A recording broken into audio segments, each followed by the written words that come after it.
ಹರೇ ಶ್ರೀನಿವಾಸ. ಎಲ್ಲರಿಗೂ ನಮಸ್ಕಾರ. ಭಾವರಾಗ ಸಂಗಮ ಯೂಟ್ಯೂಬ್ ಚಾನಲ್ಗೆ ಸ್ವಾಗತ. ನಾನು ನಿಮ್ಮ ಮನೆ ಮಗಳು ಪ್ರತಿಭಾ ಪ್ರಸಾದ್. ಮನುಷ್ಯ ಎಲ್ಲದಕ್ಕೂ ಬೇಗ ಗರ್ವ ಪಟ್ಕೊಳ್ತಾನೆ.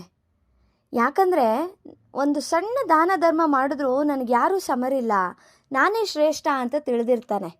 ಆದರೆ ನಮ್ಮ ಪುರಂದರದಾಸರು ಹಲವಾರು ದೃಷ್ಟಾಂತಗಳ ಮುಖಾಂತರ ನೀನೇನು ಶ್ರೇಷ್ಠನಲ್ಲಪ್ಪ, ನೀನು ಎಷ್ಟು ಕೆಳಮಟ್ಟದಲ್ಲಿದೆಯಾ ಅನ್ನೋದನ್ನು ತುಂಬ ವಿವರವಾಗಿ ತಿಳಿಸಿದ್ದಾರೆ. ಅದನ್ನು ಕೇಳ್ಕೊಂಡು ಬರೋಣ ಬನ್ನಿ.